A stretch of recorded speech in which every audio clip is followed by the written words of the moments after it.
pasukan bersekutu kaum musyrikin bergabung dengan Yahudi, dengan Arab ni yang memusuhi Islam. Jadi banyak gabungan tu namanya Ahzab, perang tersebut. Perang yang berlaku pada tahun 5 Hijrah kan? Dan itulah peristiwa yang panjang dah kita bacanya. Kita tengok seterusnya muka surat 455 perenggan bawah tu cerita tentang apa ni, menghuraikan beberapa ayat Al-Quran yang turun berkaitan dengan perang tersebut.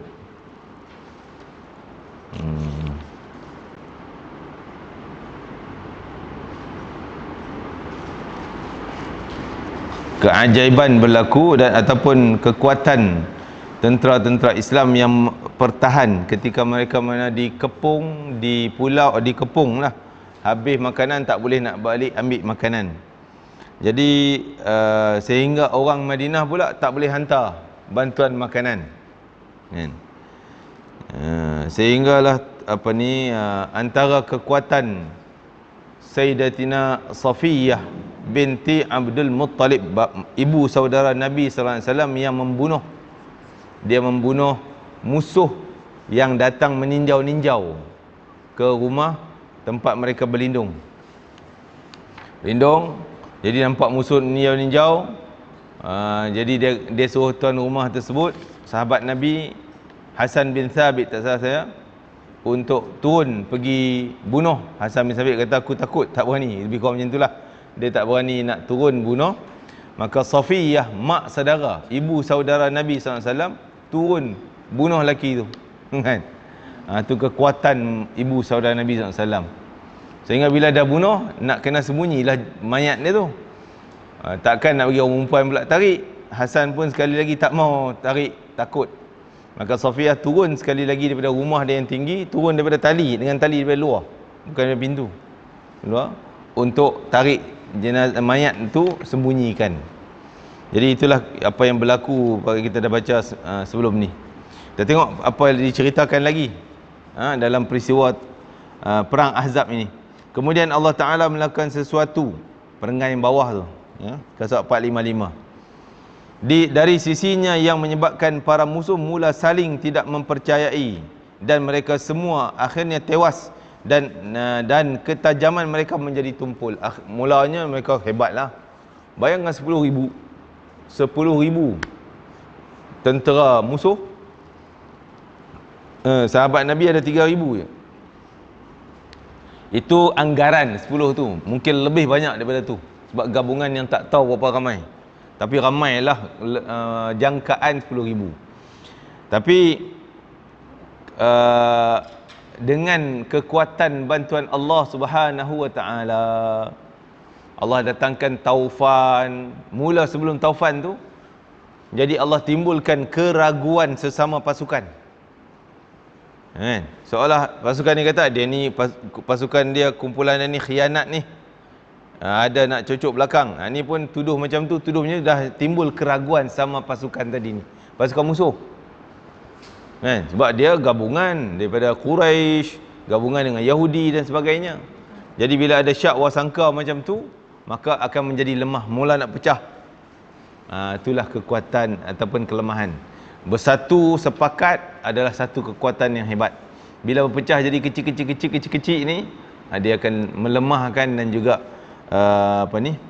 menggagalkan kekuatan. Antara yang diperlakukan oleh Allah Ta'ala untuk tujuan itu ialah bila seorang lelaki daripada kabilah Ghatfan yang bernama Nu'aim bin Mas'ud bin Amir al-Ashja'i radhiyallahu anhu datang kepada Rasulullah sallallahu alaihi wasallam dan berkata, wahai Rasulullah sallallahu alaihi wasallam, saya telah meluk Islam. Jadi dia baru masuk Islam ni. Dia Bani Ghatfan. Bani Ghatfan ni berpihak musuh. Dia Arab sekitar Madinah, bukan dalam tapi di luar Madinah. Kan? Tapi dia ni Ghatfan ni bergabung dengan tentera Quraisy, Yahudi, serang nak kepung Islam ni. Jadi salah seorang lelaki nama Nu'aim bin Mas'ud, dia mai masuk Islam. Dia daripada Ghatfan masuk Islam. Dia tanya Nabi, apa tugas aku dah masuk Islam ni? Kan? Sedangkan kaumku tidak mengetahui, dia kata orang kampung dia, orang Tafan tak tahu aku baru nak masuk Islam ni, baru masuk Islam. Maka dia minta Nabi suruh tugas apa yang aku boleh buat. Lalu Rasulullah SAW berkata, sungguhnya engkau hanya satu orang yang orang tak tahu engkau Islam. Oleh itu, buatlah satu helah sedaya upayamu, kerana perangan itu adalah tipu daya. Kamu boleh, orang kata apa, inilah, sembunyi lagi Islam kau masuk balik dalam kampung kau. Ghatafan ni ada perjanjian setia dengan Yahudi Quraidah, Bani Quraidah. Jadi satu pasukan lah. Jadi Nuaim ni antara orang yang dipercayai oleh orang kampung dia, Ghatafan. Faham? Jadi Nabi kata, engkau dah masuk Islam, dia orang tak tahu lagi. Sekarang ni engkau buat tipu helah bagi mereka kucar kacir. Jadi Nabi suruh sembunyi lagi Islam dia. Maksudnya, pergi dalam kampung Yahudi ni, bagi tahu, kata aku daripada Ghatafan. Aku tahulah apa yang puak Ghatafan tu rancang. Dia orang rancang nak bunuh pemimpin kau. Itu perancangan, tipulah, bohong. Ya. Apa? Nasi kambing apa? Tu kan aku nasi. Jadi orang Yahudi ni percaya dengan dia, dah mula timbul. Oh, dia orang ni, orang juga kata cocok belakang lah. Kan? Lepas tu dia pula balik ke kampung dia balik. Ghatafan, dia kata aku baru balik daripada kampung Yahudi ni. Dia orang merancang nak jatuhkan kita ni. Kan? Masya Allah. Jadi dua-dua dah mula timbul syak wasangka. Ini puncanya. Jadi kita ambil pengajaran dari sini bahawa orang yang boleh menyamar, nak cari perkataan menyamar tadi, duk fikir apa nak sebut ni kan. Spy, boleh jadi spy, menyamar. Tujuan untuk menghancurkan musuh Islam, boleh. Tapi dalam peperangan, kan, dalam peperangan boleh buat macam tu. Sebab Nabi kata peperangan ni memang penuh dengan tipu daya. Boleh menipu orang dalam perang, boleh buat daya apa, buat ni dalam peperangan. Dalam tak perang tak boleh lah kita nak kacau siapa kan. Kecuali memang bukan, maksudnya musuh boleh lah, musuh. Kita pergi dalam kumpulan musuh, jangan jadi spy sama kita. Sama-sama Islam elok-elok, dia pergi spy nak kacau ke, nak kacau, nak bagi, tu tak boleh lah. Nak porak-peranda orang Islam, nak pecah belah, itu haram, berdosa. Tapi kalau di pihak musuh, nak melemahkan musuh, boleh. Boleh. Tadi, maka dengan segera dia pergi jumpa dengan Bani Quraidah. Siapa dia? Nuaim bin Mas'ud Al-Ashja'i tadi. Semasa jahiliyah dia adalah seorang yang rapat dengan mereka Bani Quraidah. Dia rapat orang Yahudi. Dia orang Ghatafan, dia rapat Yahudi. Kan? Apabila sampai kepada mereka, dia pun berkata, kamu sendiri tahu berapa kasihnya aku kepada kamu. Dia orang tahu. Kamu tahu tak orang Yahudi, aku ni walaupun daripada Ghatafan, tapi aku suka dengan kamu, sayang kamu, jaga kepentingan kamu. Jadi aku kena bocor jugalah, kena bagi tahu juga perancangan orang kampungku Ghatafan ni. Ni dia ada pihak Rasulullah kan.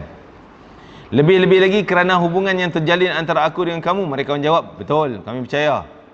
Katanya orang Quraisy itu tidak sama seperti kamu. Negeri ini negeri kamu, di sini terdapatnya harta benda, anak pinak dan wanita kamu. Kamu tidak akan berupaya untuk berpindah dari sini ke tempat lain. Orang Quraisy dan Ghatafan pula hanya datang untuk berperang dengan Muhammad dan sahabatnya.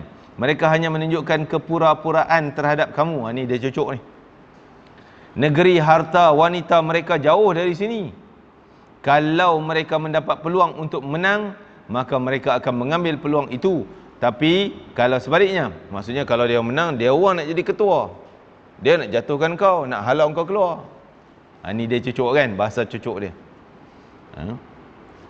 Mereka akan pulang ke negeri mereka dan meninggalkan kamu dengan Muhammad.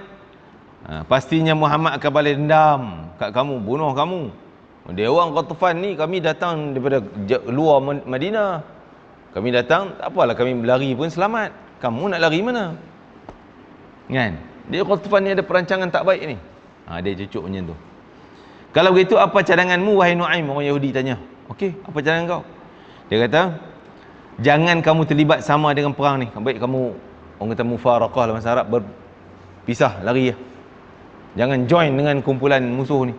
Kumpulan dia orang ni lah kan. Jangan join. Dia orang ni perancangan jahat ni. Baik kamu keluar.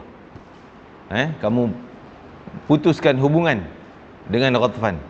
Dia suruh Yahudi tu. Melainkan setelah mereka sanggup memberikan cagaran kepada kamu. Mereka berkata, betul. Okey, kami buat macam tu. Dah setuju, dah termakan umpan tadi. Kemudian Nu'aim pergi pula bertemu dengan orang Quraisy dan berkata, dia pergi orang Quraisy pula, dia cucuk Ghatfan dengan Quraisy. Ghatfan Quraisy ni kira satu pasukan Arab belaka. Yang tadi Yahudi. Kan? Dia pergi cucuk pula orang Quraisy. Dia kata, kamu tahu betapa kasih jujurnya aku terhadapmu? Mereka jawab, betul, kami kenal kamu baik.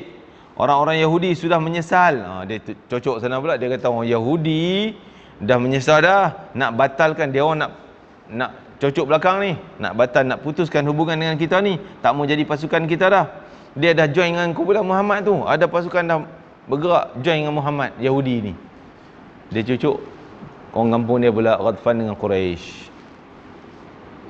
Mereka telah berjanji dengan Muhammad akan menuntut cagaran kepada kamu, kemudian akan menyerahkannya kepada Muhammad, dan setelah itu mereka bergabung dengan Muhammad untuk menentang kamu. Oleh itu, jikalau mereka datang minta kamu menyerahkan cagaran, maka janganlah kamu beri. Setelah itu, dia pergi pula kepada kabilah Ghatfan dan menyampaikan perkara. Dia cucuk Quraisy, cucuk Ghatfan, cucuk Yahudi. Kan? Ini kebijaksanaan dia lah. Memang dia pemuda yang bijak. Orang percaya dengan dia. Tapi dia datang terus pada Rasulullah, taat setianya, berimannya pada Rasulullah dengan syahadah. Tengok iman. Daripada kawan elok, orang kepercayaan sana, orang kepercayaan sini, disanjung dalam orang kampung dia Ghatfan, disanjung dalam Bani Quraidah Yahudi. Tiba-tiba bila beriman pada Allah Ta'ala, terus yakin dengan Rasulullah, pegang dengan iman, pegang dengan Islam, dia bermusuh terus dengan orang yang sayang pada dia. Kan? Ini iman yang kukuh, yang hebat, walau sekali je syahadah depan Nabi. Jadi masya-Allah, antara mukjizat baginda Nabi, satu ketika ada musuh di Mekah, Nabi sedang tawaf. Dia pun pergi tawaf sama. Dan waktu tu dia tak Islam lagi. Dia bawa pisau pedang dalam jubah, kan jubah dia orang berlapis-lapis kan. Jadi dia sembunyi pedang kat belakang macam tu. Tangan sebelah aja nampak. Jadi dia jalan belakang Nabi. Nabi begitu, dia jalan belakang. Nabi berhenti. Tengok dia senyum. Dia jauh lagi. Tapi betul Nabi terus jalan lagi, dia makin laju, makin dekat-dekat, Nabi berhenti. Tengok. Tak sampai lagi lah, kalau dia bawa pedang pun tak sampai lagi. Jalan yang ketiga, Nabi stop dan Nabi terus pergi menghadap dia. Nabi pegang dada dia dengan tangan. Letak tangan gitu, terus pedang dia jatuh ke depan, jatuh ke lantai. Kan? Terus menangis dia, berdebar dada dia. Terus dia minta maaf dengan Nabi SAW. Bukan minta maaf takut pasal pedang dah nampak, bukan. Tapi hatinya berubah daripada benci tadi, nak pancung dah, nak keluar pedang untuk pancung tengkuk. Tapi kerana mukjizat baginda Nabi SAW, kena tapak tangan Nabi ke dada, terus hilang benci, datang cintanya sehingga dia meluk Islam. Masya-Allah. Jadi benda dalam, sebab tu Allah Ta'ala, Nabi sebut, ya muqallibal qulub, wahai Tuhan yang membolak balik hati manusia. Sekejap ya, sekejap tak, sekejap sayang, sekejap benci, sekejap sayang, sekejap marah, sekejap okey, sekejap bergaduh. Kan? Ni benda dalam ni, hati. Kan? Jadi yang tu kena kawal sungguh. Kalau kita tak kawal, iman tak kawal, amalan kita tak kawal benda tu, syaitan yang kawal. Itu perangai jadi macam-macam kan. Jadi bila kena ubat tangan Nabi SAW, syaitan semua lari. Terus yang ada cahaya iman, kukuh, pegang dengan kuat, sehinggalah mereka menjadi sahabat yang setia dengan Nabi SAW, cinta dengan Nabi. Masya Allah. Kemudian Nu'aim pergi pula bertemu dengan orang Quraisy dan berkata, tahukah kamu, lebih kurang macam itulah ayat dia. Ya benar, Yahudi menyesal semuanya. Saya tengok perenggan di bawah tu. Pada malam pada malam Sabtu bulan Syawal tahun 45 Hijrah. Oh.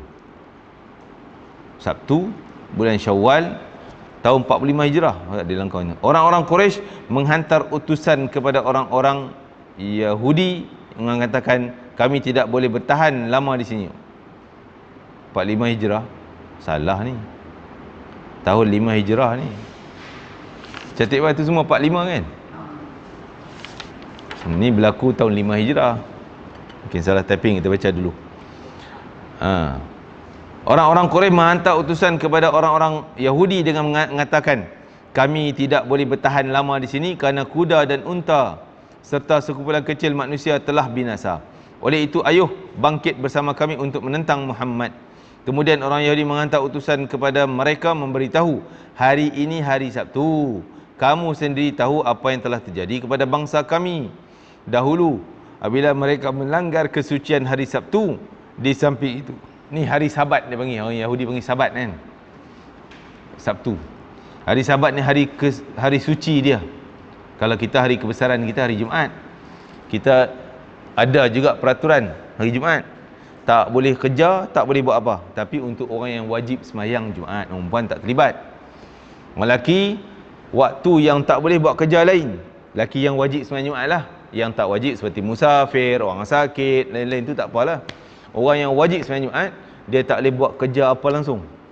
Dia tak boleh buat kerja apa kecuali hal semayang Jumaat je. Bila antara azan pertama, azan kedua, azan yang kedua, sehinggalah selesai semayang Jumaat. Lebih kurang 45 minit je pun. Sejam lah kita genapkan dengan khutbah apa semuanya. Kan? Sejam. Lebih kurang tu je azan yang kedua. Antara azan yang kedua sehinggalah selesai semayang bagi salat Assalamualaikum, lebih kurang sejam. Tak boleh buat kerja lain. Siapa terlibat dengan kerja lain, dia wajib datang Jumaat, tapi dia masih duduk kerja dia haram. Dia wajib datang Jumaat tapi duduk masih berniaga, buka kedai, jual beli, haram. Walaupun katalah orang perempuan jual, orang perempuan yang penjualnya, kadang-kadang kat masjid kan yang tenggek lori kan, jual apalah, pasembo lah, apa segalanya, cendol lah, goreng pisang semua Jumaat. Orang perempuan jual, suami pergi Jumaat, okeylah, bagus. Tapi yang pembeli datang orang lelaki, boleh tak cik perempuan ni halau? Tak boleh, awak wajib Jumaat, saya tak nak jual kat awak. Ustaz mana boleh Ustaz? Kalau tak boleh, dia beli dengan duit dia, jadi duit yang terlibat dengan haram. Kita jual, kita pun dapat duit haram juga. Tak boleh lah. Jangan. Dia pergi tak apa, dia antara tu. Yalah. Gitulah sepatutnya. Maksudnya time tu, kalau pukul 12 dia pergi makan tu tak haram lagi. Tak masuk waktu lagi. Azan pertama azan pertama on time kan, 1.15 contohnya. 1.15 belum bermula waktu haram tadi ni. Dia azan yang kedua. Kan adalah gap 15 minit antara tu azan pertama, orang sembahyang sunat, apa semua tu, adalah pengumuman ni, baru azan yang kedua. Azan kedua tu start. Tak boleh jual beli dengan orang lelaki. Dia pembeli, dia penjual tak boleh. Kalau dia musafir tak apalah, macam di RNR tu, dia orang singgah, tak mungkin kita anggap dia musafir lah. Tak wajib Jumaat. Tu tak ada masalah. Kan? Jual orang tempatan kan. Tak boleh lah, haram lah. Kan? Dosa juga. Jadi kita waktu tu je tak sampai sejam lah. Azan kedua saya anggarkan, kalau azan pertama 1 suku, azan kedua 1.30, 1.30. Pukul 2.05 minit dah selesai semayang. Khutbah 20 minit, semayang 10 minit, 15 minit. Doa dah itu je. Kan? Lebih kurang 35 minit ataupun 30 minit. Itu je waktu haram. Tak boleh orang lelaki terlibat dengan kerja lain kecuali untuk Jumaat. Dia naik teksi bayar duit, nak teksi buat apa? Nak pergi sembahyang Jumaat. Tak apalah, halal lah. Pasal nak pergi sembahyang Jumaat. Kan? Tapi beli air nak pergi sembahyang Jumaat, tak kena tu. Sembahyang Jumaat tak boleh beli air, pipe air dah ada untuk wuduk. Kan? Jadi untuk kepentingan Jumaat, ya. Orang Yahudi berat sikit. Sebab tu syariat Islam ni syariat yang samhah, yang tolak ansur, mudah berbanding syariat sebelum. Tolak ansur. Mudah. Pasal apa?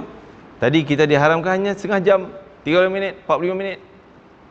Tapi orang Yahudi full day, hari Sabtu langsung tak boleh buat apa. Saya cerita itu kan, pergi Baitul Maqdis, kebetulan kami dah hotel penuh, masjid, hotel wakaf Islam tu dah penuh. Jadi dia orang ambil jugalah hotel Yahudi. Kan? Di Tel Aviv. Bukan Tel Aviv, di Jerusalem juga. Jadi tak apalah. Pergi itu, yang kami mula-mula orang Malaysia tanyalah tukang masak Islam ke? Itu kan? Dia orang jumpa tukang masak, tanya, dia kata kami semua orang Islam. Tukang masaknya, bos hotel tu Yahudi lah. Tapi tukang masak orang Islam belaka. Jadi yang beli, dia ceritalah, kami beli kambing ke apa, semua kami buat. Yahudi tu bos je. Mana ada pekerja-pekerja ni Yahudi? Tak ada dia orang semua bos-bos. Jadi dia kata, tapi hotel tu tingkat 12, kami duduk tingkat 11. Ada tingkat 12. Pasal apa? Masa kami masuk tu petang Jumaat, belum malam Sabtu. Jadi tengok hotel kosong, pasal apa? Dah hantam kita letak 11-12 tu. Dia kata bawah-bawah ni semua orang Yahudi dah fully booking. Ambil semua lah. Pasal hari Sabtu. Hari Sabtu dia orang buat ibadah dia, dan dia orang tak nak buat kerja lain. Dan tukang masak pun tak boleh Yahudi hari Sabtu. Kalau ada tukang masak Yahudi pun, dia kena cuti untuk ibadah dia. Dia tak boleh masak, dia tak boleh apa. Bila tingkat hari Sabtu je, dia orang ubah setting lift tu. Biasa lift kita nak pergi sebelah, kita tinggal sebelah, dia naik sampai 11, baru buka pintu. Mungkin 1 sampai 10 tak ada orang. Tapi tak ada orang pun dia buka pintu hari Sabtu. Tingkat 1, buka. Tak ada sebab tekan. Tutup. Tingkat 2, buka. Tingkat 3, buka. 4 sampai 11, nak sampai punya seksa lambat. Kan? Tanya dia pasal apa? Buka ni siapa tekan? Dia kata memang hari Sabtu kami set setiap tingkat akan buka pintu, sebab orang Yahudi hari Sabat dia tak boleh tekan nombor. Dia bagi dia haram tekan nombor. Dia tak boleh. Tu dia punya, diharamkan buat kerja lain hanya untuk dia punya mengaji dia, cara dia ibadah dia. Tekan nombor tak boleh, masak makan tak boleh, masak air tak boleh, driver kereta pun tak boleh. Sebab tu dia perlu juga orang Arab. Dia tak halau semua. Dia perlu orang Arab supaya jadi driver taksi dia, tukang masak dia, tukang cuci. Kan? Sebab tu kita heran, kalau dia benci orang Palestin semua tak halau, dia pun jadi hujah. Tengok, kami bukan benci semua, kami benci dengan teroris. Tak. Dia orang Yahudi, dia halau orang yang ada nampak bermusuh tak ikut dia, yang kerja cari duit dengan dia tak kisah, dia boleh kontrol. Kan? Yang jenis tak bekerja, tak mau kerja dengan dia, ni siaplah kena halau keluar. Kan? Jadi itulah hari Sabat dia tak boleh buat kerja lain. Dia duduk ibadah je. Apa pun tak boleh. Semua dia upah orang Arab buat. Baru tahu tiap-tiap tingkat dia buka pintu, rupanya untuk orang Yahudi tu yang tak boleh buat kerja. Doa dia baca dia punya, apa dia panggil, Taurat. Dia sebutlah Taurat kan. Dia cara baca dia angguk-angguk. Kan? Dengan jambang ni panjang. Dia ni ada tanda ni, yang jambang macam ni tempat syekh tingkat ni. Kan, yang ada topi tu syekh besar sikit. Ada tanda-tanda dia. Insya-Allah. Tu hari Sabtu. Hari Sabtu tu pernah berlaku zaman Nabi Musa AS, yang mana Allah sebut mereka dihina pada hari Sabtu sebab mereka buat kerja. Hari Sabtu kena pergi sinagog dia orang lah, tempat ibadah dia orang. Tapi ada kumpulan yang pergi-pergi, tengok Allah sengaja umpan nak test iman. Waktu tu ikan penuh kat pantai. Lalu di pantai penuh ikan, boleh pergi ambil bekas, angkat gitu je. Hari lain tak ada, hari Sabtu dah. Jadi terpecahlah tiga orang, tiga kumpulan. Satu, aku tak nak, hari ni Sabtu tak boleh ambil ikan, terus pergi, selamatlah. Orang kedua, ni peluang ni tak apa lagi, kita ambil dulu, nanti taubat lah. Dia balik ambil bekas, dia sauk ikan nak balik simpan. Orang yang ketiga, kumpulan yang ketiga, dia kata, tak apalah, aku tak pergi, aku pergi juga ibadah, tapi aku harap dia orang kaut, esok aku pergi minta sikit. Kan? Dia ibadah pun pergi.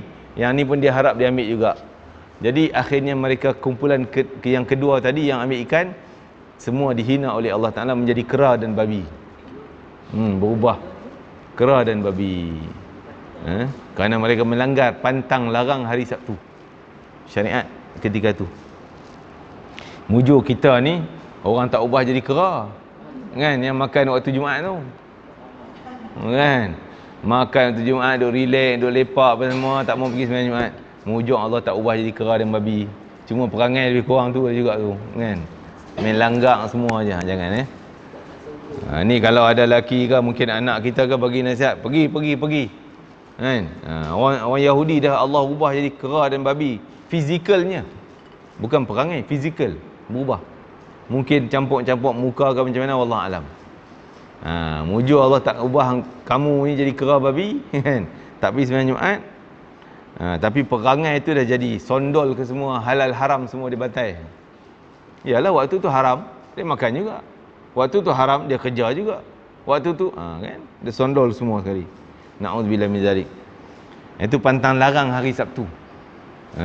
Hari Ahad tak ada berlaku macam tu, tak jadi macam tu. Di syariat ni berubah-ubah. Undang-undang peraturan agama kita ni berubah.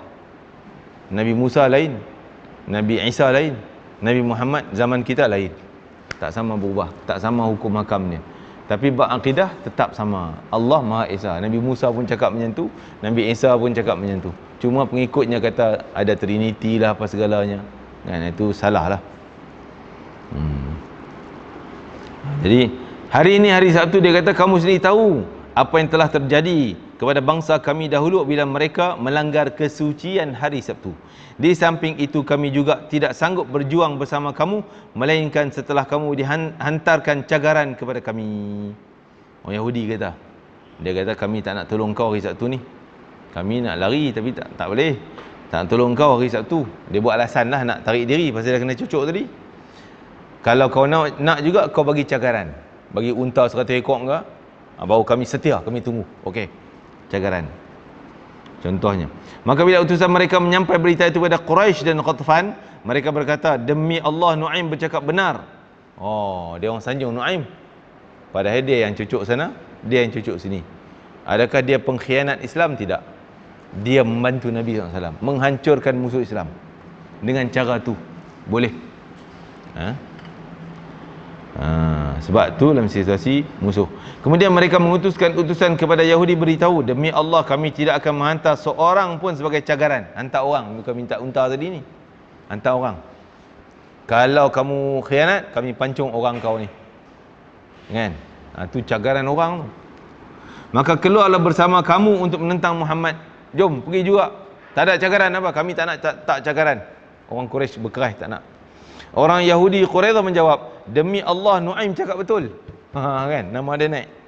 Nu'aim betul lah. Dia kata puak ni cagaran pun tak nak, apa semua tak nak. Memang dia orang dah nak bermusuh dengan kita. Lalu kedua pihak saling enggan bekerjasama dan berpecah belah. Musuh dah mula berkecai, berpecah musuh. Sebenarnya itu adalah takdir yang Allah tentukan. Kan? Bukan kita kata cerdik Nu'aim sehingga musuh kucak kacir. Bukan. Yalah, kita nampak lahir zahirnya macam tu. Tapi hakikat tu Allah yang hantar Nu'aim tu jadi Islam. Kan? Allah hantar lembutkan hati dia, datang jadi Islam. Nabi gunakan dia untuk sana, untuk sini. Kan? Itu semua gerakan daripada Allah semata-mata nak menyelamatkan Nabi dan para sahabat yang setia bersama Nabi SAW. Boleh jadi kalaulah tak ada benda tu, musuh semakin kuat. Semakin kuat, mengancam tentera Islam semakin lemah. Boleh jadi itu bantuan daripada Allah Ta'ala, bantuan Allah supaya menguatkan Islam dan melemahkan musuh dengan usaha Nu'aim tadi ni. Masya Allah. Sebelum itu orang Islam sering berdoa kepada Allah ni, berkat doa ni, ya Allah, tutuplah kelemahan kami dan selamatlah kami daripada kebimbangan kami. Apa yang kami takut-takut, selamatkan ya Allah. Kita boleh guna doa ni. Kita kadang-kadang takut tu orang nak kacau kita, nak ganggu kita kan. Minta doa. Ya Allah, tutuplah kelemahan kami ya Allah. Ataupun kita guna bahasa keaiban kami. Aib kita. Tutup. Kan? Dan biarlah musuh kami tak nampak kelemahan kami kecuali kekuatan kami. Musuh dia berani buat kita sebab dia tengok kita lemah. Kan? Jadi bila tak nampak kelemahan kita, dia nampak kita kuat, tak berani dia. Kita minta pada Allah, biar musuh nampak kita kuat. Ya Allah, tutuplah kelemahan kami, selamatkanlah kami daripada apa yang kami takut. Dan tadi, tutuplah kelemahan kami sehingga tak dilihat oleh musuh kecuali kekuatan kami. Dia nampak, tak berani ni, dia orang ni hebat, budak ni hebat, orang ni hebat. Kan? Boleh baca macam tu Melayu? Boleh. Minta lah. Sembahyang hajat, tahajud malam, doa. Kalau kita ada keperluan doa ni. Ada juga doa yang minta supaya siapa yang bermusuh denganku, ya Allah, dia akan nampak kekuatanku, bukan nampak kelemahan. Dia tak berani, dia jadi lemah kerana tengok kekuatanku. Kan? Tapi jangan kita sewenang-wenang pula nak guna. Alah, dia baru lalu tak angkat tangan kita, baik aku doa bagi engkau nampak aku kuat ni, kan? Benda macam tu, benda kecil remeh. Ni musuh sungguhlah, dia cari pasal yang kita. Dia memang dengki dengan kita, tak ada apa-apa, dia tiba-tiba nak mengganggu ketenteraman, keselamatan kita, kacau rumah tangga kita. Jadi minta. Bukan kita doa bagi, ya Allah turun balak ke dia, bagi kena petir ke dia, sumpah jadi katak. Itu tak boleh lah. Doa bagi dia nampak kekuatan kita, kan? Tak nampak kelemahan kita. Rasulullah SAW mendoakan kebinasaan terhadap pasukan tentera Ahzab itu dengan doa, ya Allah, wahai Tuhan yang menurunkan kitab, ya munzilal kitab, wa ya mujriyas sahab, ihzimhum mansurna alaihim. Itu doa Nabi, Arabnya lah. Ya Allah, wahai Tuhan yang menurunkan kitab Quran, yang cepat penghisabannya, musnahkanlah tentera Ahzab. Ya Allah, kalahkanlah mereka dan goncanglah mereka. Faham cerita Nuaim bin mana tadi? Alamak, tadi sebutnya Mas'ud al-Ashja'i. Spy Nabi. Dia usaha besar sehingga musuh yang kuat bersatu tadi berpecah belah. Hancur. Usaha dia. Tapi tak boleh guna dalam Islam. Tak boleh pula dalam Islam. Contoh, maaf cakap kan, orang politik kan, hantar spy pergi kacau bilau, bagi dia orang kacau bilau sana, kacau, itu dosa lah. Tak boleh lah, kan. Kita ialah politik juga kena jagalah aturan peraturan Islam kita, kan. Jangan politik tak apa pun tak isah, halal belaka, yang haram pun halal. Tak boleh. Tapi bila dengan musuh yang nak mengganggu gugat Islam, boleh kita guna sistem tu, style tu, hantar spy dan sebagainya. Allah telah memperkenankan doa Rasul dan doa umat Islam, tentera Islam. Setelah barisan tentera bersekutu itu mula berpecah, masing-masing pihak mula menarik diri daripada memberikan kerjasama. Dah jadi lemah, sama-sama musuh dah tarik diri. Maka Allah mengutuskan tenteranya bentuk angin kencang yang mengoyak rabak kemah-kemah mereka. Tidak tinggal sedikit pun kemah-kemah itu, melainkan habis dimusnahkan. Ni taufan. Allah hantar taufan kat dia orang, kan? Taufan kat dia orang. Tapi kemah Islam tak hancur pun. Kemah Islam lagilah lemah. Sekadar tiang kayu pelepah tamar je cacat. Pelepah tamar, main angin sekejap, habislah, boleh hancur. Tapi Allah hantar taufan sana, sini tak kena. Tu bantuan Allah Ta'ala. Tercabut semua kemah musuh, sehinggalah tali-tali pancangnya turut tercabut, tali yang tarik tegak untuk tegakkan kemah. Mereka pula tidak dapat berdiri tetap di tempat, sampai mereka pun tak boleh tergoyang. Ada yang terbaling dengan taufan tadi, terbaling ke belakang. Kemudian Allah menghantar tentera-tenteranya, malaikat, yang menggoyangkan bumi mereka berpijak, serta mencampakkan rasa gerun dan takut ke dalam jiwa mereka. Itu semua Allah punya, kan? Kita boleh minta doa pada Allah Ta'ala supaya musuh nampak gerun dengan kita. Musuh lah, yang betul-betul musuh kita. Ataupun kita tak tahu siapa musuh kita, kita doa, ya Allah yang bermusuh, yang mengganggu ketenteramanku, ya Allah bagi dia nampak kami, gerun pada kami, takut dan sebagainya. Boleh je. Siapa ada niat musuh, dia rasa gerun. Jadi kalau ada lah. Kalau main musuh, dia jadi gerun lah. Kan? Tapi jangan, tadilah hal-hal kecil, hal-hal tu nak doa bagi hancur, bagi jadi katak lah apa semua, jangan tu. Pada malam dingin mencengkam itu, Rasulullah SAW menghantar Huzaifah bin Al-Yaman radhiyallahu anhuma. Dua-dua ni, Huzaifah dengan ayahandanya Yaman juga sahabat Nabi, untuk mengintip khabar berita apa yang berlaku kemah sana. Lalu Huzaifah mendapati mereka sedang ditimpa bala tersebut dan bersiap-siap untuk pulang. Kemudian dia kembali kepada Rasulullah SAW memberitahu tentang keberangkatan pihak musuh. Pada pagi itu Rasulullah SAW tidak lagi menghadapi ancaman mereka. Allah mengembalikan musuhnya dengan kemurkaannya. Sedikit pun mereka tidak memperoleh kebaikan daripada perang ini, memadai Allah yang menghentikan perang mereka. Allah telah membenarkan janjinya. Apa janjinya? Allah tak bantu, Allah pelihara. Memuliakan tentera-tenteranya, tentera Nabi SAW, membantu hambanya, serta menewaskan tentera bersekutu itu dengan sendiri. Kemudian baginda pun pulang ke Madinah aman damai. Kan? Hancurlah. Ngintip tengok, musuh dah lari balik lentang bukang. Sahabat pun balik dengan tenang. Kan? Panjang khandak 5-6 km. Khandak apa dia? Parit yang dikorek tu. Panjang, bukan kecil parit macam masjid. Ini pun kita tak larat nak korek parit masjid kan. Mana larat. Tengok macam mana perjuangan sahabat, kan?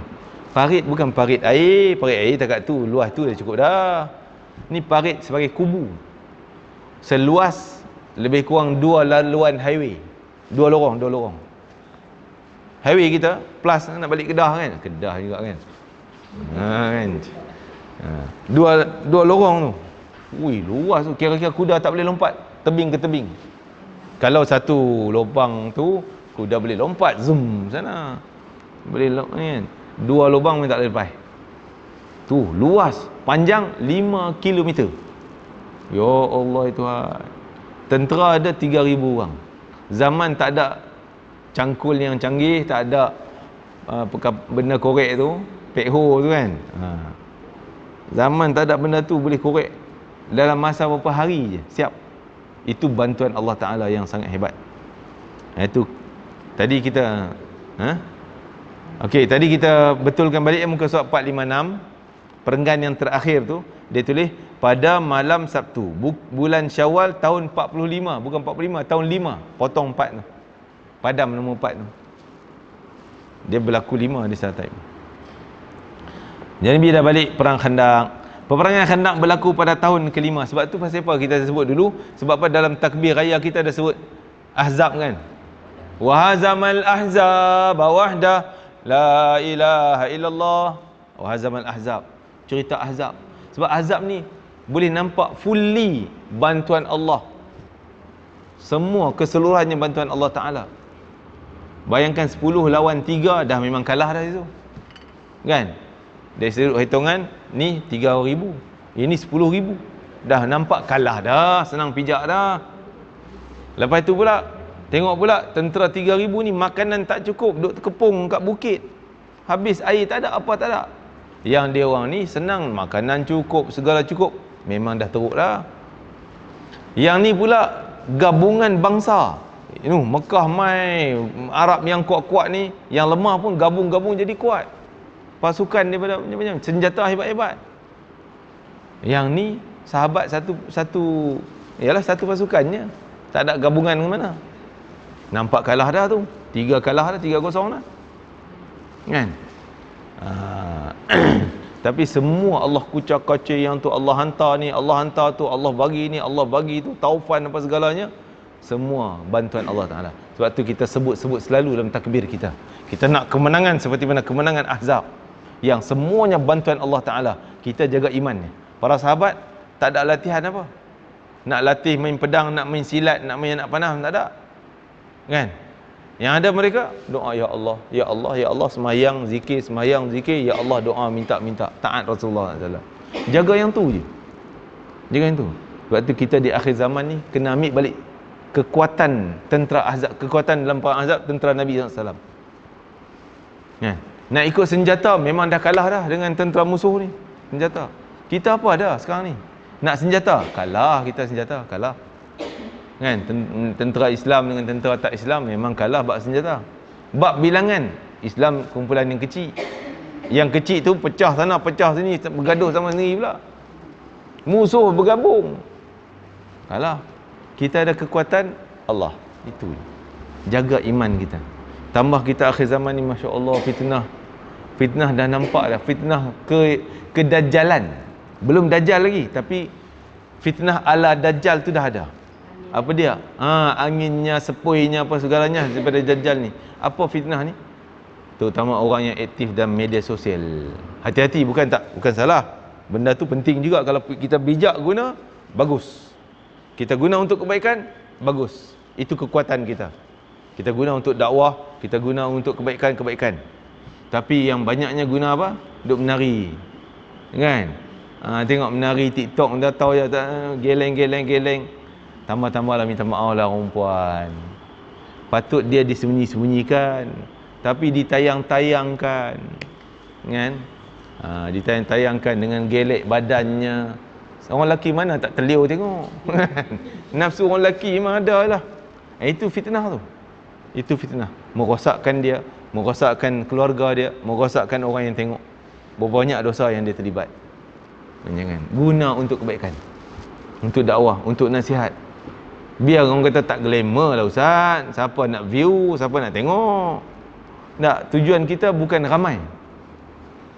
Tujuan kita bukan nak bagi orang ramai tengok. Tujuan kita nak buat kebaikan. Kita nak buat. Allah yang sampaikan. Allah yang guna kita sebagai hidayah. Teringat orang tu dapat. Itu Allah punya kerja. Kita buat baik, buat baik. Taat. Jaga iman. Sahabat Nabi apa dia buat? Nak ikut usaha mereka sikit sangat. Bukan sikit macam mana? Banding kita mereka hebat lah, banyak lah. Tapi nak banding dengan usaha musuh. Usaha musuh dengan tenteranya, dengan senjatanya, dengan kekuatannya, dengan gabungannya, dengan bilangannya. Punya banyak. Boleh dah nak lenyapkan Nabi Muhammad senang-senang kalau ikut akal kita. Kalau ikut hukum akal. Tapi Allah Ta'ala Allah takkan izinkan. Aku tak izin, aku jaga kekasih aku. Aku jaga siapa yang taat dengan kasih aku. Aku jaga siapa yang taat dengan perintah aku. Aku jaga. Walaupun dia lemah, walaupun dia tak kuat. Kan? Nampak ni kuat, tapi Allah senang datang benda lain. Tentera Allah ramai. Bukan manusia pegang senjata tu tentera Allah semata-mata. Angin tentera Allah, semut tentera Allah, binatang macam-macam jadi tentera Allah. Kan? Hati-hati kita dalam akhir zaman fitnah ni, Masya Allah, bahaya. Kalau kita tak bijak, kita nak ikut arus sangat, membahayakan kehidupan kita. Rupanya itu adalah fitnah yang boleh merosakkan kehidupan kita, iman kita lebih khusus. Tapi kalau kita guna saluran yang betul, walaupun benda yang orang guna yang tak betul, kita guna yang cara betul, cara baik, niat kita yang baik, kita sebarkan yang baik, orang terima tak terima, terpulang. Itu kebaikan yang kita nak buat. Maka Allah akan pelihara kita, insya-Allah. Pelihara kita daripada kerosakan iman. Kan? Masya-Allah.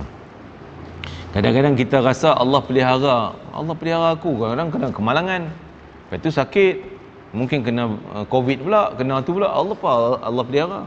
Tak, kita nak Allah pelihara kita, nak bagi sihat ke, atau sihat dunia ke, ataupun nak sihat akhirat? Kita lebih suka Allah pelihara kita sihat akhirat. Tak kena azab, tak kena pukul, tak kena siksa. Itu lagi kita nak. Walaupun sakit kat dunia, tapi dapat pahala. Bukan kita minta sakit kat dunia, tak minta, tapi dah kena. Alhamdulillah, Allah pelihara iman kita.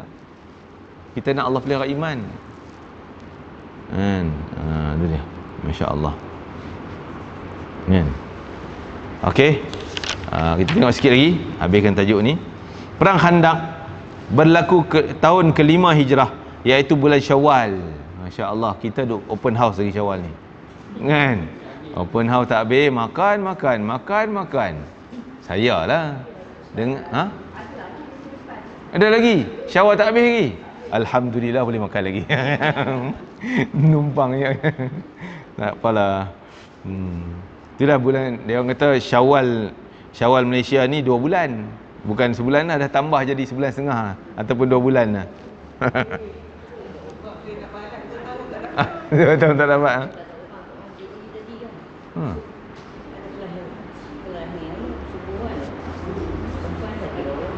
Oh.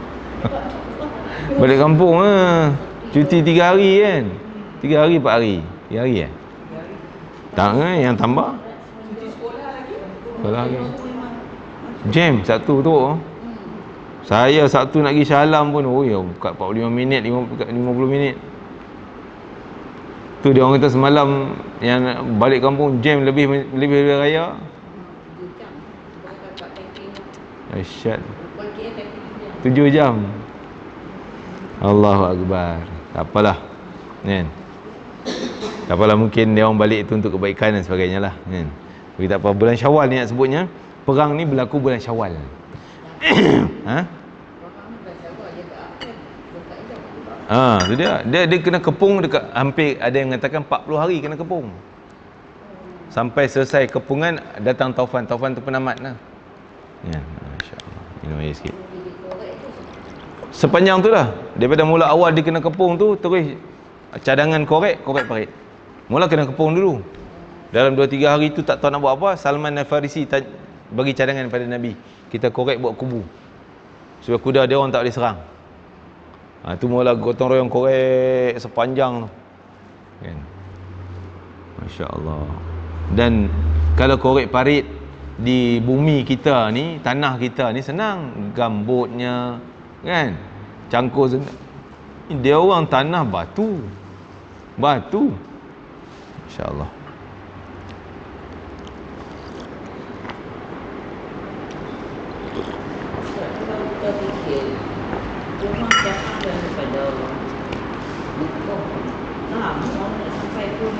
Perjalanan Mekah Madinah zaman tu kira paling laju 8 hari.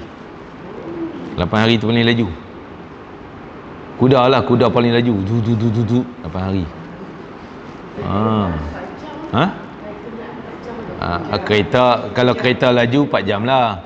Kalau bas biasa makan 5-6 jam. 6 jam 7 jam tu lah biasanya. Tapi kalau jam lebih lagi lah. Kereta api masya-Allah 2 jam juga. 2 jam setengah sampai. Kita sampai fresh lah, nak pergi umrah pun boleh. Kan, badan kuat. Allah, dah dalam jam 7 jam sampai lembek. Angkat beg minta larat. Semua nak suruh ustaz, beg saya tak angkat lagi tu. Mana beg saya ni? Beg mana duk tunggu tentu. Ustaz pun sakit pinggang lah. Kan? Tapi masya-Allah naik kereta api tu saya buat. Mahal tu ustaz? Naik kereta api 250. Nilai duit kita. Sebab dia dalam RM200. Kan? Ada one way.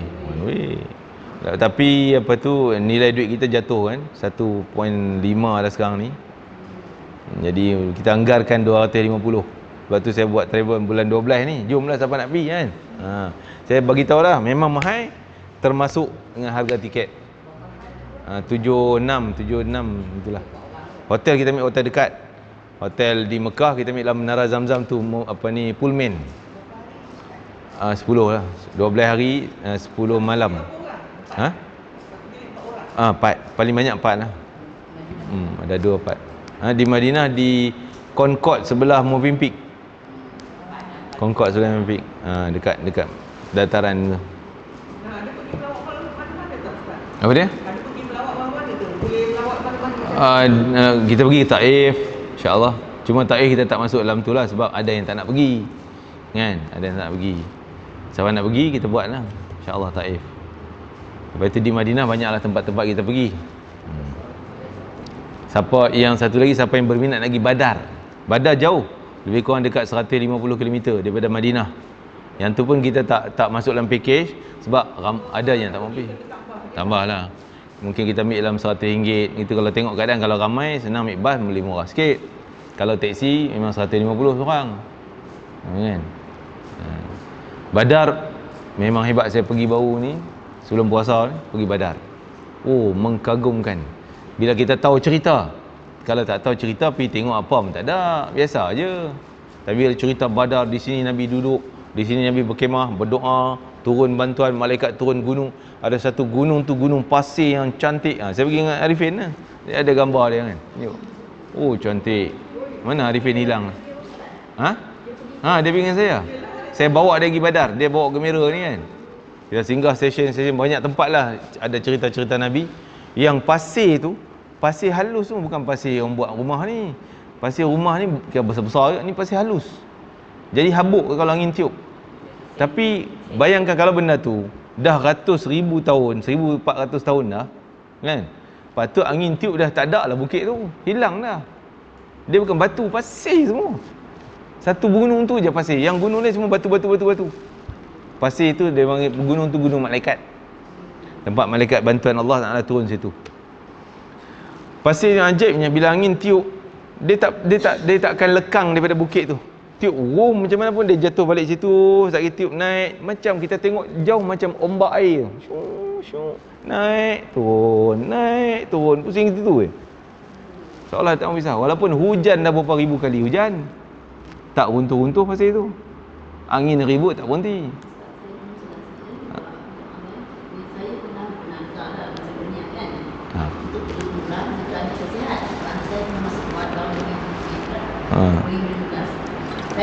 Dan masa sama saya tu sama juga. Dia kata kalau sihat ni aku nak hantar amal dengan semua family pergi buka awak. Dan suami saya terus hantar. Tapi yang saya ni, saya pernah merujuk ustaz. Dia kata sebab dia pergi kan, dia kata mungkin Allah dah memulakan lagi suami. Tapi niat apa? Saya niat masa nak nazar juga. Suami tak ada. Ha? Masa suami saya tahu. Saya dah nazar untuk pergi tu. Oh. Suami tak tahu. Anak dia tahu. Tapi suami sebab saya tak tahu kan, anak tahu. Jadi mana pun niat suami niat saya punya. Saya pernah beberapa kali tu atau pun sekali saya dapat. Ya.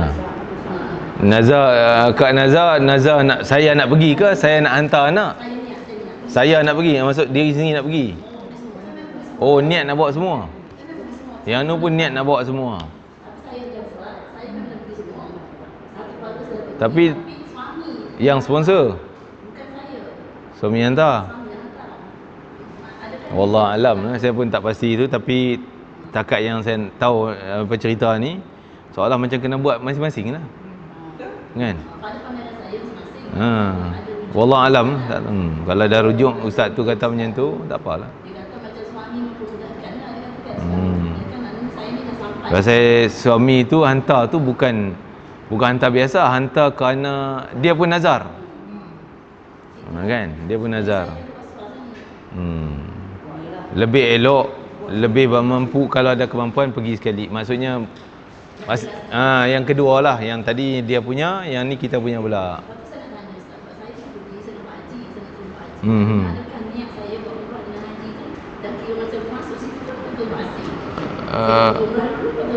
Tak apa, boleh sekali lah. Sebab ada dalam haji tu, dalam pergi kita haji tu ada umrah. Yalah. Yang haji tu bukan nazar lah kan. Haji tu nak pergi haji lah. Jadi dalam tu dah ada umrah, yang tu kita niat untuk tunai nazar yang pergi umrah tu. Tak tahulah nazarnya, yang nazar tu, dia nazar ni kena ikut word apa yang kita sebut. Ayat yang kita sebut. Nazar aku nak pergi. Tu maksudnya nazar dia seorang. Macam suami tadi nazar nak hantar semua family pergi. Kalau satu family tak pergi, dia tak tunai nazar. Dia buat dah selesai. Kita nazar, akak nazar macam mana? Kalau akak nazar pun saya nak bawa satu family juga. Kalau akak sebut macam tu, kena pergi semua. Saya nak pergi. Apa dia? Nak buat apa? Maksudnya berdua tu lah. Kena buat dua tu pula. Tak apalah, yang wajibnya dua tu, kita nak bawa 10 orang tak apa. Kan? Lebih lah, benda lebih. Jangan kurang. Nazar nak pergi 2 orang, pergi seorang tak boleh. Tak apa. Selesailah. Umrah dah ada, haji tambah pula. Ya. Nazar haji bahaya pula.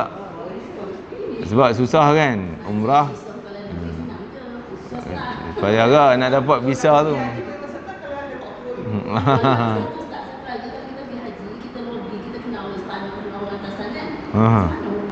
Tak apa, boleh. Sebab apa ni, tak apa. Dia ambil visa mana? Kalau visa yang tak apalah kalau kita memang wajib juga pergi. Kalau kita ni dah 10 kali dah pergi, kali ni pun nak ambil menteri, Perdana Menteri pula sign. Mungkin takut kita punya kerusi tu hak orang yang wajib. Kawan tu nama wajib pergi, dia kali pertama nak pergi, tiba-tiba kita ambil seat dia. Kawan tu tak jadi pergi, kena reject. Dia kena potong. Masuk nama kita yang kali ke-10 ni. Kan? Tak boleh tu. Kan? Bagilah dia peluang kat dia. Kita ada saluran lain. Saluran orang kata haji furoda, visa furoda. Yang tu tak ganggu pun 14,000 yang tabung haji punya. Yang tu pergi lobby mana pun dapat yang tu, tak ganggu pun yang 14,000 ni. Kan? Tu tak apalah, tak masalah. Itulah duit ni lah. Tu visa saja dekat 18,000, 20,000. Visa sahaja. Tak termasuk tiket, tak termasuk hotel, tak termasuk semua belanja lain. 70 ke atas. 65 tu paling dia orang berani sikit 65 sebab tengok hotel pula. Dia taruh hotel yang mana-mana jauh-jauh tu. Hotel 1 kilometer tu. Bolehlah murah. Niatlah kena pergi haji kan. Haji kena ada azam nak pergi. InsyaAllah.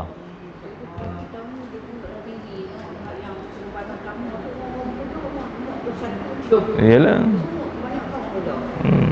Dah dia isyarat dia 65 tak boleh pergi dah. Yang kedua sakit, kencing manis 8 reject. Kencing manis 8 pun tak boleh pergi.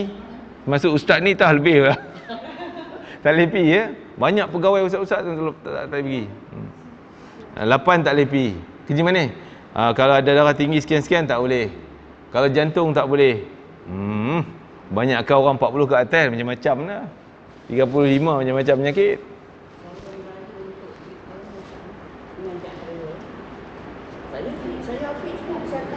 Ya. Umur awal lebih kot 65 ya. Oh ya, muda lagi je kot. Oh.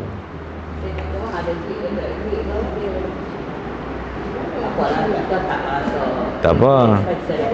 Yalah. Maksudnya usaha kena buat. Minta kena minta, kan? Dapat tak dapat tu kerja Allah lah. Tak dapat, jangan duka cita, jangan kecewa. Allah takdir tak dapat. Minta, mungkin tahun depan. Usaha lagi, cari jalan lagi. Itulah. Mai. Saya pun malu nak cakap. Badan haji 13,000 tu okey lah kan. Saya ambil murah sikit lah.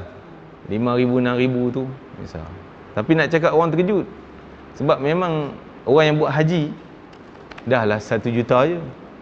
1 juta dia kontrol teruk lah. Nak masuk masjid kena pakai application ni. Kalau kita tak ada visa, orang tempatan dulu yang murah tu sebab dia orang tak perlu bayar visa. Orang tempatan permit haji dia sebut. Tak perlu. Dia pakai naik kereta pergi Arafah, Muzdalifah, Mina, dah selesai haji dia. Yang tu dia ambil 2-3 ribu je.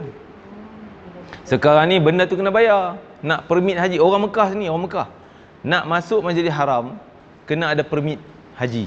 Permit tu dah 5,000.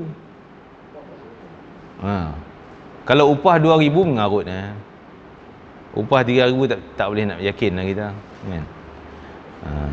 Jadi apa tu, dah permit haji. Jadi orang yang nak lari-lari tak mau beli permit tak boleh masuk. Sebab nak masuk Masjidil Haram kena tenet, boleh masuk.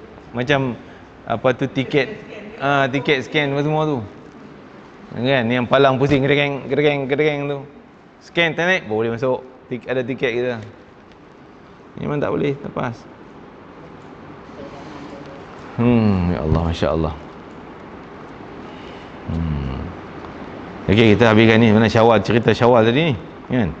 Menurut pendapat yang paling kuat daripada dua pendapat, orang musyrikin mengepung Rasulullah SAW dan tentera selama sebulan. Ni khilaf lah, 30 hari ke 40 hari ke. kira-kira sebulan. Setelah melihat kepada beberapa sumber rujukan, ternyata bahawa bermulanya pengepungan itu ialah bulan Syawal, berakhir Zulqa'dah. Menurut Ibnu Sa'ad, Rasulullah SAW meninggalkan Khandaq pada hari Rabu, tepat 7 hari bulan Zulqa'dah. Peperangan Ahzab, Khandaq bukanlah peperangan bentuk pertarungan, tetapi ialah perang saraf. Perang saraf, tak berlaku pun senjata, peperangan senjata. Jadi hantar musuh punya tadilah, kucak-kacir, datang Taufan, habis lari balik. Tidak berlaku pertempuran sengit dalam perang ini. Walaupun begitu, ia dianggap antara perang terbesar dalam sejarah Islam, yang berakhir dengan ranapnya kerjasama orang musyrikin. Peperangan ini memberikan pengajaran bahawa mana-mana kekuatan Arab sekalipun tidak akan berupaya untuk menghapuskan kekuatan yang kecil ini yang mula membangun di Madinah. Ini kerana orang-orang Arab tidak berupaya untuk mengumpulkan bala tentera lebih besar daripada apa yang dikumpulkan dalam perang Ahzab. Takkan berlaku. Tentera paling ramai di semenanjung Arab lebih ramai daripada tentera musuh di perang Ahzab, 10,000 tu. Ni dah gabung semua musuh pun tak boleh menang juga. Kalau perang Badar, Islam dengan orang Quraisy saja. Orang Yahudi tak gabung. Kalau perang Bali, Uhud juga dengan orang Quraisy, tak bergabung. Perang Ahzab bergabung semua. Orang Quraisy, orang Qatfan, Arab yang berdekatan dengan Madinah ni, Quraisy jauh 400 km kan. Yang Arab-Arab sekeliling Madinah yang tak setuju dengan Islam bergabung. Yahudi yang ada dalam Madinah pun bergabung, pun tak boleh menang kan. Maksudnya macam nampak jalan sampai bila-bila tak boleh menang dengan orang Islam ni. Gabung besar macam tu pun tak boleh menang. Nak gabung balik dah tak jadi dah, pasal dah mula musuh dah dia orang ni. Ini kerana orang Arab tidak berupaya untuk mengumpulkan bala tentera lebih besar daripada apa yang dikumpulkan oleh perang Ahzab. Oleh kerana itulah Rasulullah SAW tatkala Allah menyingkirkan tentera bersekutu itu, baginda bersabda, sekarang tiba masanya kita pula menyerang mereka. Bukan lagi mereka yang menyerang kita, kita akan bergerak ke tempat mereka. Sebab tu berlaku pula tahun sampai tahun 6 dan 8 Hijrah, berlakulah pembukaan Kota Mekah. 3 tahun selepas ni berlaku tawanan ataupun penaklukan Kota Mekah. Masya-Allah. Tak perang lah, kita nama peperangan. Macam ni juga nama perang Ahzab, tapi tak berlaku pedang dengan pedang, anak panah dengan anak panah, tak berlaku pun kan. Jadi cuma situasi itu situasi peperangan. Jadi rentetan lepas ni ada lagi, Nabi balik je tak lama, Nabi serang Bani Quraidah. Sebab dia orang ni kira pengkhianat Madinah. Dia duduk dalam Madinah, Bani Quraidah. Dan orang yang duduk dalam Madinah ni seolah satu negara, ada perjanjian dia, perjanjian setia, perjanjian piagam Madinah. Walaupun kau Yahudi, kena jaga kepentingan orang Madinah. Kalau musuh luar serang Madinah, kamu jadi tentera Madinah juga, walaupun tak Islam. Sepatutnya macam tu. Tapi yang jadi, kau dalam Madinah pergi tolong musuh untuk serang orang Madinah, dah pengkhianatan disebut. Maka Nabi terus halau orang Yahudi Bani Quraidah. Perang juga, nama perang tapi tak jadi perang pun. Dia orang surrender, dia orang sanggup, okey kami keluarlah daripada Madinah ni. Lari, diusir keluar daripada Madinah. Itu perang Ahzab, perang Bani Quraidah. Akan datanglah kita sebut insya-Allah. Oh, Pak Pung. Kena tutup ni, tutup tingkap pintu belakang. Dia suara kompang tu main sini. Bayar kafarah. Orang yang bernazar wajib tunai nazar dia. Nazar sikit sebanyaklah hukum nazar kan, pasal ada soalan kat. Yang pertama, nazar tak boleh nazar benda yang diharamkan, takkan jadi halal kalau dengan nazar. Contoh dia bernazar nak minum arak, tak boleh, wajib dia tinggal. Tapi kafarah kena bayar. Kafarah bayar. Wajib tinggal tapi kafarah kena.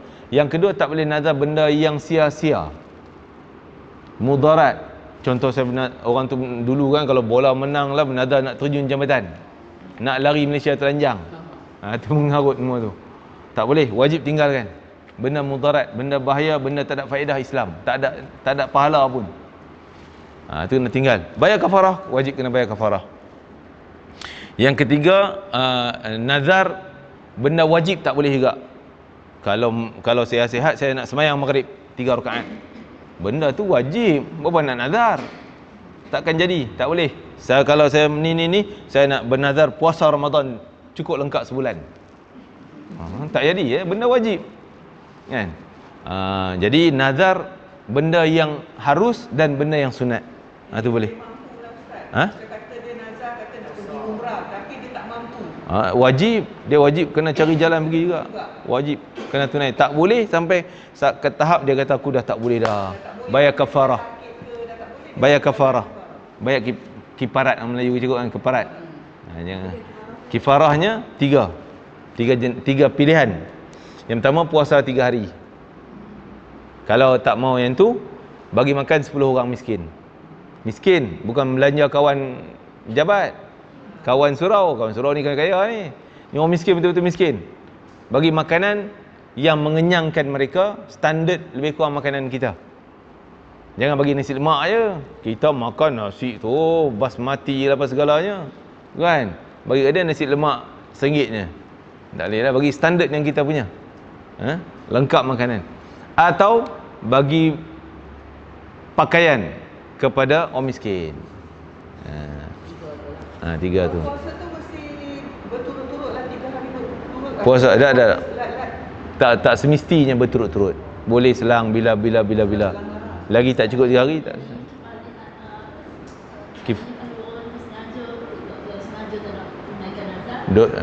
Dia kalau sengaja, dia berdosa tapi kena bayar kafarah. Sengaja dia ada kemampuan tapi tak mau, malas nak buat kan. Saya bayar kafarah je lah ustaz. Puasa 3 hari je lah. Dia berdosa. Dosa besar. Kena langgar kafarah nazar dia. Tapi kafarah kena bayar, tetap kena bayar. Kalau yang memang tak mampu, tiba-tiba tak ada duit nak buat, pasal kata Allah, dia tak berdosa tapi bayar kafarah. Memang dia tak mampu. Masa nazar tu dia mampu, dia ada duit, dia boleh ni, tapi bila nak buat tak ada langsung. Tunggu usaha tak dapat juga. Dia tak berdosa, tapi wajib juga bayar kafarah. Tak boleh sengaja. Ada kemampuan mesti buat. Sebab kita bernazar ni janji agreement kita dengan Allah. Kita wajibkan depan Allah Taala. Kena tunai. Dan benda yang harus boleh kita ni benda harus apa dia, macam makan benda harus, dia bukan sunat. Makan minum benda sunat, benda harus kan. Boleh kita menazar kalau boleh mendatangkan pahala. Seperti kita nazar nak buat kenduri makan kan, nak buat kenduri kat orang, kena buat lah.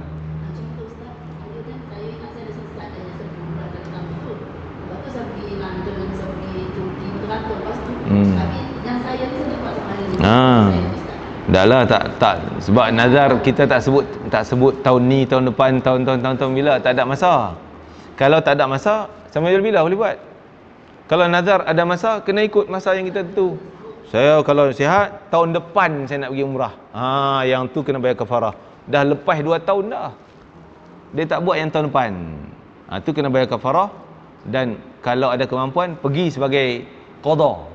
Macam qada. Tapi kalau tak sebut tahun depan, saya akan pergi umrah. Tak sebut bila, tahun ni, tahun depan, 10 tahun, 20 tahun. Bila-bila buat. Jangan tunggu mati je. Kan? Jangan sampai mati je. Terpulang nazar ni umum lah, apa pun, puasa ke, jamu makan ke, pergi masjid pun boleh. Nazar pergi masjid kan. Katalah hari-hari cikgu datang masjid kan, hari setiap 5 waktu datang, saya kalau gini saya nak pergi masjid, nazar nak pergi masjid, tak apa, pergi masjid masa hari tu, esoknya pergi masjid, niat aku nak bayar nazar, aku nak tunaikan nazar aku pergi masjid. Itu yang pergi masjid ni pahala wajib. Yang tak duk pergi hari-hari tu pahala sunat. Apa beza pahala sunat pahala wajib? 70 kali baru dia jadi sama taraf dengan wajib. Pahala sunat 70 kali sikit. Maksudnya nak dapat standard yang wajib, kena 70 kali baru dapat satu wajib. Sebab tu Ramadan kan, kalau amalan sunat bulan Ramadan, Allah bayar macam pahala wajib. Kalau buat benda wajib, 70 kali ganda. Jadi sunat dengan wajib ni jaraknya 70 kali. Dia ulang alik kaki pergi masjid, jalan kaki tu sunat. Kalau kita niat nazar, dapat pahala wajib. Faham tak cikgu? Contoh hari kita datang kan, sekali Zuhur nak mai pula, Asar nak mai pula. Contoh kata kita nak keluar rumah ni, katalah balik-balik rumah ada makanan, contohnya seronok. Maka saya bernazar nak pergi masjid sekali. Jadi pergi masjid, niat aku pergi masjid ni nak menunaikan nazar aku. Maka pergi masjid ni benda yang wajib, bukan lagi pahala sunat, pahala yang wajib punya. Standard dia tinggi. Tapi Ustaz kalau kata bulan puasa tu macam Ustaz kata, oh nak wajib, jadi kita niat sengaja-sengaja kita. Dah tak dia dah tu niat puasa wajib tak boleh. Benda dah wajib. Tak, niat bukan puasa nak puasa, niat nak pergi ke Masjid boleh lah sebab pergi masjid bukan wajib. Yang sunat boleh upgrade jadi wajib, yang wajib memang tak boleh upgrade. Boleh. Niat nazar. Dapat 70 lebih besar. Sekarang boleh, tak tunggu Ramadan, sekarang boleh. Kan? Tu cara orang dulu nak membesarkan pahala dia. Pahala banyaklah tapi nak bagi yang hebat, yang besar. Kalau niat-niat tak jadi kena kafarah pula. Tu kena hati-hati ya tu. Main-main kan. Yang main kalau tak jadi, tahu esok tak jadi mai, orang ajak pergi sana pergi sini kan tak mai pula. Dah kena bayar kafarah pula. Kalau insya-Allah tak jadi nazar, tu azam. InsyaAllah esok saya nak mai. Itu azam bukan nazar. Yang nazar ni kita sebut nazar. Saya bernazar nak buat ni. Saya bernazar kalau esok sihat nak buat ni. Itu nazar tu. Kalau tak insyaAllah kalau sihat insyaAllah saya nak pergi masjid. Itu azam je. Tak jadi pun taklah bayar kafarah. Tapi pahala tu tak pahala sunatnya. Betul. Tapi dia tak baik-baik. Dia yalah. Sama ada dia sebut tu sekadar azam nak pergi atau itu nazar. Dia kena ada niat nazar. Dia dah mati. Dia maksudnya bukan nazar lah kot. Dia azam lah aku kalau sihat aku nak pergi, kena sihat nak pergi. Itu bukan nazar lagi. Nazar kita sebut, saya bernazar kalau sihat saya nak pergi. Ada perkataan nazar. Kalau sekadar aku sihat nak pergi, sihat nak kalau dapat duit nak sedekah. Itu mungkin azam, cita-cita, niat. Itu tak jadi nazar lagi. Tapi kalau nazar tu kita kata saya bernazar. Nazar. Saya bernazar kalau sihat, kalau dapat anak berjaya ke apa semua, nak buat ni. Tu ada kaitan dengan nazar tadi. Wallahu alam. Bismillahirrahmanirrahim. Allah fa'na ma 'allamtana wa 'allimna ma yanfa'una barikana fi. Allah barikana fi hadzal yawm barikana fi jam'ina hadza barikana fi qira'atina hadhihi waj'al hujjatan lana la 'alaina waj'alhu syafi'an lana yawmal qiyamah ya 'aziz ya ghaffar ya arhamar rahimin. Rabbana atina fid dunya hasanah fil akhirati hasanah wa qina adzabannar. Wa sallallahu ala sayyidina Muhammad wa ala alihi wa sahbihi wasallam. Alhamdulillahirabbil alamin. Taqabbalallahu minkum wa minkum taqabbal ya karim. Assalamualaikum warahmatullahi wabarakatuh.